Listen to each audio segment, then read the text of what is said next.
July August হত্যাকাণ্ডে যাত্রাবাড়ী থানার AC Tanzil সহ তিনজনকে কারাগারে পাঠানোর নির্দেশ দিয়েছে আন্তর্জাতিক অপরাধ ট্রাইব্যুনাল।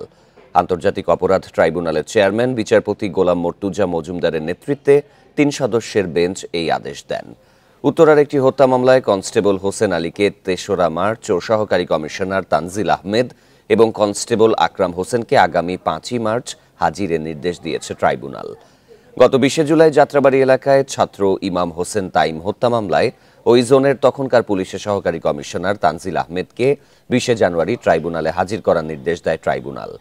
একই দিন গাজীপুরের কোনাবাড়িতে ৫ই আগস্ট কলেজ ছাত্র মোহাম্মদ হৃদয়কে হত্যার মামলায় কনস্টেবল আকরামকেও হাজির করার নির্দেশ দেয় আদালত। ওই আদেশের পরিপ্রেক্ষিতে সকালে তাদের ট্রাইব্যুনালে হাজির করা হয়।